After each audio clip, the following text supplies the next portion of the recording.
ભગવદ્ ગીતા અધ્યાય 8 અક્ષર બ્રહ્મ યોગ અથવા ભગવત પ્રાપ્તિ. હિમાલય પર્વત આપણે જાણીએ છીએ. દુનિયામાં ઊંચામાં ઊંચો એ પર્વત છે. એ 12 માસ બરફથી આચ્છાદિત હોય છે. ચોપડીઓમાં અને પુસ્તકોમાં એના વિશે ઘણું લખાયું છે. એ અડીખમ છે, એના પર 12 માસ બરફ હોય છે. એના ઉપર પર્વતારોહણ કરી એની ટોચ પર પહોંચવું એ અઘરું છે અને અશક્ય પણ છે. પર્વતારોહણ માટેની ઘણી ચોપડીઓમાં હિમાલય પર પર્વતારોહણ કરવા માટે પ્રયાસ કરનાર કેટલાય વ્યક્તિઓની કથાઓ કે આત્મકથાઓ પણ જાણવામાં આવી છે. આ હિમાલય વિશ્વની ઊંચી ટોચો હતી. એના ઉપર પર્વતારોહણ કરી અને ટોચ પર પહોંચવું એ અઘરું તો છે જ, કારણ કે હિમાલય પર બરફ છે, સૌથી ઊંચી ઓછી છે. ગમે ત્યારે ત્યાં પવન અને બરફના તોફાનો આવે છે. હવા ઉપર જાઓ એમ પાતળી થતાં હવાની પણ તકલીફ પડે છે, ઓક્સિજનની તકલીફ પડે છે. આ બધી વસ્તુઓ પર્વતારોહણ કરનારને નડતી હોય છે. છતાંય કેટલાય લોકો પર્વતની ટોચ ઉપર બેસી પોતાના દેશનો ઝંડો ફરકાવે છે. આ હિમાલય પર પહોંચવા માટે જે લોકો પહોંચી જાય છે એ લોકોની અથાગ પ્રયત્ન હોય છે. એમણે કેટલી બધી પ્રેક્ટિસ કરવી પડે છે. એ જુદા જુદા નાના મોટા પર્વતો ઉપર પહેલાં પર્વતારોહણ કરે છે અને એ પ્રયાસો એમાં સફળ થયા બાદ અહીં હિમાલયમાં જે હિમાલય બેઝ કેમ્પ હોય છે ત્યાં સુધી જાય છે. પછી થોડા અંતર સુધી એના પ્રયાસનો કરતા હોય છે. આ ખૂબ જ અઘરી પ્રક્રિયા છે, છતાંય લોકો પર્વતોના ટોચ ઉપર પહોંચે છે કારણ કે એમનું મનોબળ મજબૂત હોય છે, એમની શારીરિક ક્ષમતા વધુ હોય છે, એમની માનસિક ક્ષમતા પણ વધુ હોય છે ને એ તમામ પ્રકારના શારીરિક શ્રમોથી એમના શરીરને અડીખમ બનાવીને એ પર્વતારોહણ એ ટોચ ઉપર પહોંચે છે અને પોતે એ ગૌરવ અનુભવે છે. હિમાલયને પામવો અશક્ય નથી પણ અઘરો છે. એ જ વસ્તુ પરમેશ્વરની પ્રાપ્તિનું છે કે પરમેશ્વરની પ્રાપ્તિ અઘરી છે. એમાં પણ તમારે ઈચ્છાઓ ને ત્યાગ એ બધું કરવું પડે છે. બ્રહ્મચર્યનું પાલન બધું કરવું પડે છે, કારણ કે વેદોએ પણ એના વિશે ઘણું બધું લખ્યું છે. એટલે કોઈ પણ વસ્તુને પામવા માટે એના અનુરૂપ તમારે થવું પડે છે અને એ વસ્તુના કેટલીય પુસ્તકો લખેલા હોય છે. એ જ વાત આ શ્લોકમાં ભગવાન કહે છે. ભગવદ્ ગીતા અધ્યાય 8 શ્લોક 11 યત અક્ષરમ વેદ વિદો વદંતી વિસંતિ યદ યત્યો વિતરાગઃ યત ઈચ્છન્તો બ્રહ્મચર્ય ચરંતી તતે પદમ સંગ્રહેણ પ્રવક્ષ્યે.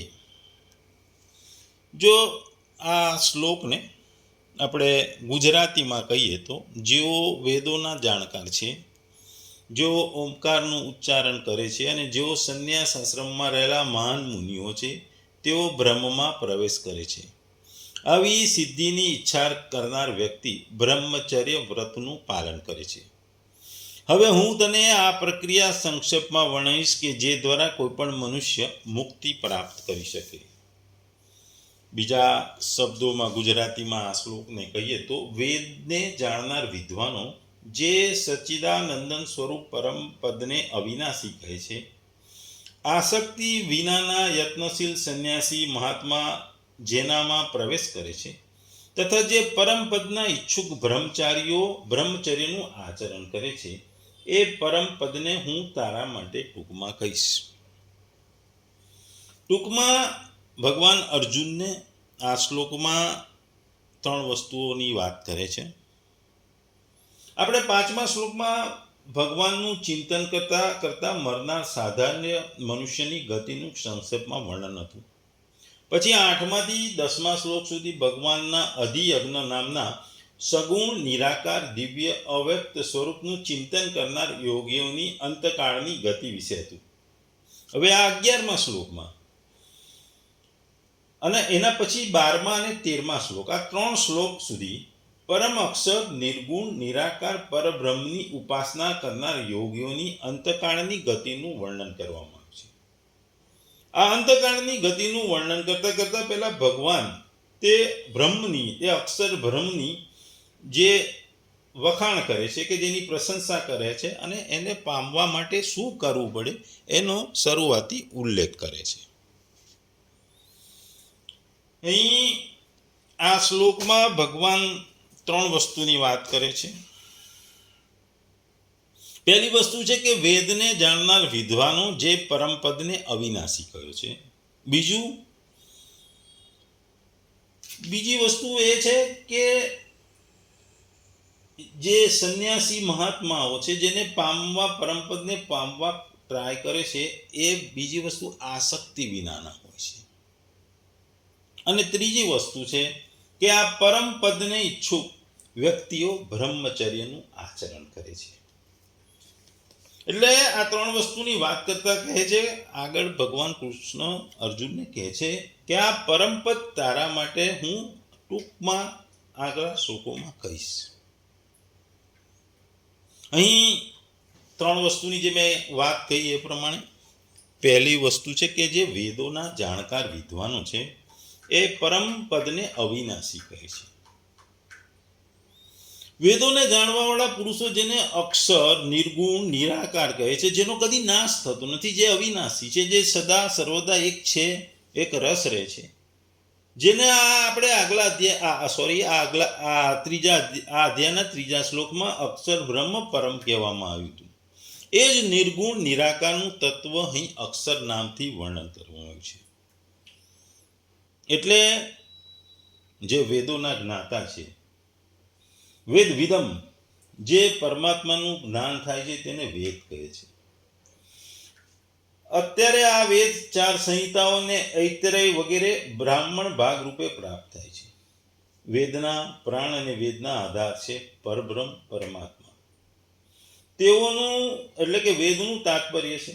તે તાત્પર્યને જેઓ જાણે છે અને જાણીને તેને પામવા માટે જેઓ અવિરત પ્રયાસો કરે છે, સાધના કરે છે, અને છેલ્લે એ વસ્તુને પામી લે છે, તે જ્ઞાની મહાત્મા પુરુષો જ વેદવિદ અર્થાત વેદના અર્થાત જ્ઞાતા છે. આ વેદના જાણકારો આ પરમપદને એટલે કે ભગવાનને કે પરમેશ્વરને અવિનાશી કહે છે. કારણ કે સચ્ચિદાનંદ પરમબ્રહ્મનો અહીં નિર્દેશ થાય છે. અહીં એ જણાવવામાં આવ્યું છે કે વેદના જાણનારા જે જ્ઞાની પુરુષો છે, મહાપુરુષો છે, એ બ્રહ્મને જાણે છે. અને બ્રહ્મને જાણે છે એટલે એ બ્રહ્મને પામવા માટે પ્રયાસ કરે છે અને છેવટે બ્રહ્મને પામે છે. પણ એ લોકોનું કહેવું એ છે કે આ બ્રહ્મ એ અક્ષર છે, એટલે કે એક એવું મહાન તત્વ છે કે ક્યારેય એનો ક્ષય થતો નથી, કોઈ પણ સ્વરૂપમાં હોય કે કયા રૂપમાં હોય, પણ ક્યારેય એનો નાશ થતો નથી, ક્ષય થતો નથી. તે હંમેશા અવિનાશી છે, એક રસ છે, એક રૂપ છે. આગળ પણ અધ્યાયમાં આવશે કે અક્ષરનો પ્રસંગની ઉપાસનાનું વર્ણન કરતા કરતા પણ આગળ 12મા અધ્યાયમાં પણ આ વાત કરવામાં આવી છે. બીજી વસ્તુ અહીં કહેવામાં આવી છે કે વિતરાગ વિશેષણ અહીં યત શબ્દ સાથે વાપર્યું છે. અહીં ભગવાન કહે છે કે જીવોનું અંતઃકરણ રાગનો અત્યંત અભાય થવા જવાથી જીવોનું અંતઃકરણ નિર્મળ છે, જેઓના હૃદયમાં સર્વોપરી અદ્વિતીય પરમ તત્વને પામવાની ઈચ્છા છે, ઉત્કટતાને લગ્ની છે, એવા પ્રયત્નશીલ વ્યક્તિ મહાપુરુષો એ તત્વમાં પ્રવેશ કરે છે અને પામે છે. એટલે આ શ્લોકમાં ભગવાન કહે છે કે જે વ્યક્તિ વિતરાગ યતિ જેને પ્રાપ્ત કરે છે, એટલે કે એવો આસક્તિ વિનાના હોય. વિતરાગ આસક્તિ વિનાના હોય છે. એમને કોઈ પણ વસ્તુની ઈચ્છા કે કામના હોતી નથી. એટલે આ અંતઃકરણમાં એમની કોઈ ઈચ્છા કે કામનાઓ હોતી નથી. એટલે આ અંતઃકરણમાં કોઈ પણ વસ્તુ હોવાથી એમનું અંતઃકરણ એકદમ નિર્મળ અને સ્વચ્છ હોય છે. અને આ સ્વચ્છ હૃદય નિર્મળ અંતઃકરણ એ ભગવાનને પામવાની ઈચ્છા સાથે સંકળાયેલું છે. એમના હૃદયમાં, અંતઃકરણમાં ભગવાન પ્રાપ્તિ, મોક્ષ પ્રાપ્તિની ઈચ્છા હોય છે. અને એવા આ પુરુષો જે આસક્તિ વિના છે, એ મહાપુરુષો છે, આપણે આગલા શ્લોકોમાં કહ્યું, અને એ પામવા માટેના પ્રયાસનો કરી અને છેવટે એમાં પ્રવેશ કરે છે અને એને પ્રાપ્ત કરે છે. આપણે આજના જમાનામાં જોયું કે બ્રહ્મને પ્રાપ્ત કરવા માટે આસક્તિનો ત્યાગ કરવો એ ખૂબ જ અઘરું છે. આજના જમાનામાં જે ભૌતિક સુખોની પાછળ જે આંધળી દોડ છે, એ આંધળી દોડ છે કે દોડ ગણો, એ માણસને એ ભૌતિક સુખોનો ભૂખ્યો બનાવે છે. એ પરમાત્માને ભૂલી જાય છે. એટલે એ આજના જમાનામાં આસક્તિનું, એને કોઈ પ્રત્યે આસક્તિ રાખવી એ શક્ય નથી, અને ભૌતિક સુખોની ઈચ્છા દિવસે ને દિવસે વધતી જાય છે.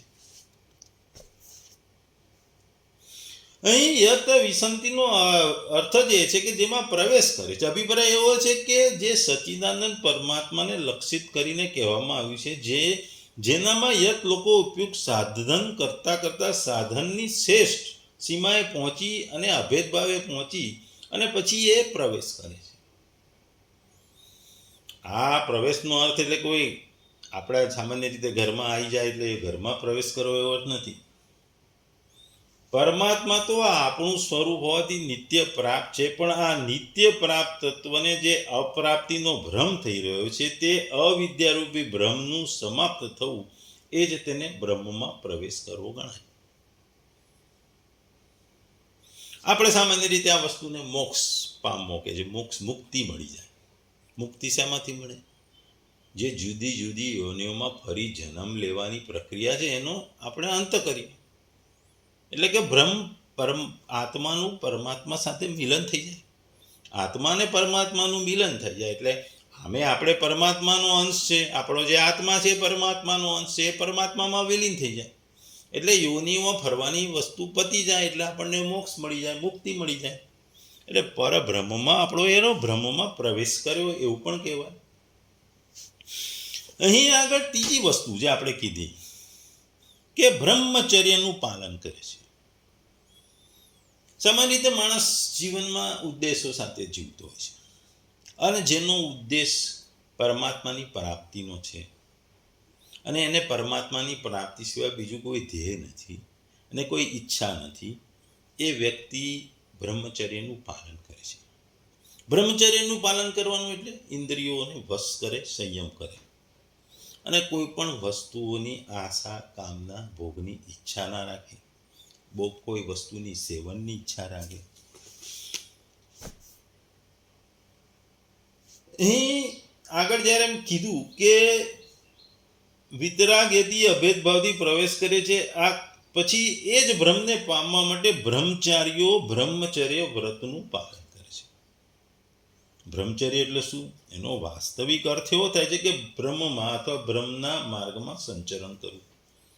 બ્રહ્મચર્ય એટલે કે બ્રહ્મા અથવા બ્રહ્મના માર્ગમાં સંચરણ કરવું. અર્થાત કે જે સાધનોથી બ્રહ્મ પ્રાપ્તિના માર્ગમાં અગ્રસર થઈ શકાય છે, એ માર્ગનું આચરણ કરવું, એ માર્ગને ફોલો કરવો. આવા સાધનના જ બ્રહ્મચારીને વ્રત કહેવાય છે. આ વ્રતો બ્રહ્મચર્ય આશ્રમ ધર્મના રૂપમાં અવશ્ય પાળવા જોઈએ, અને સામાન્ય રીતે અવસ્થા ભેદ પ્રમાણે બધા જ સાધકો યથાશક્તિ વ્રતોનું પાલન કરવાનું અવશ્ય અને જરૂરી હોય છે. બ્રહ્મચર્ય, બ્રહ્મનું પાલન કરવું, બ્રહ્મના માર્ગમાં સંચરણ કરવું, એનું મુખ્ય તત્વ જોઈએ જઈએ તો બિંદુનું સંરક્ષણ અને સંશોધન છે. આનાથી એ બધી જુદી જુદી વાસનાઓ નાશ થાય છે. બ્રહ્મની પ્રાપ્તિમાં આપણને આ વાસનાઓનો નાશ થતા બ્રહ્મની પ્રાપ્તિમાં આપણને મદદ થાય છે. ઉર્ધ્વ રહેતા નૈષ્ટિક બ્રહ્મચારીઓનું વીર્ય તો કોઈ પણ અવસ્થામાં અધોમુખ થતું નથી, તેથી તેઓ અનાયાસે જ બ્રહ્મ માર્ગમાં આગળ વધે છે. આમાંથી નિમ્ન સ્તરના તે લોકો જેમનું બિંદુ અધોગામી તો થાય છે, પણ તેઓ મન, વચન અને શરીરથી મૈથુનનો સર્વથા ત્યાગ કરે છે અને વીર્યનું સંરક્ષણ કરે છે. આ પણ એક બ્રહ્મચર્ય છે. ગરુડ પુરાણમાં પણ કહેવામાં આવ્યું છે કે બધે જ બધા પ્રકારની સ્થિતિમાં હંમેશા મન, વાણી અને કર્મથી મૈથુનનો ત્યાગ એ બ્રહ્મચર્ય કહેવાય. બ્રહ્મચર્ય પાલન કરવું એ અઘરું છે, અશક્ય પણ છે, પણ જેનો મુખ્ય ધ્યેય પરમાત્માની પ્રાપ્તિ છે, મોક્ષની પ્રાપ્તિ છે, એ પાલન કરે છે. આશ્રમ અવસ્થાનું લક્ષ્ય પણ બ્રહ્મની પ્રાપ્તિ જ છે. બ્રહ્મચર્યનો સૌથી પહેલો આશ્રમ છે. તેમાં વધુ સાવધ રહી બ્રહ્મચર્યના નિયમનું પાલન કરવું જરૂરી છે.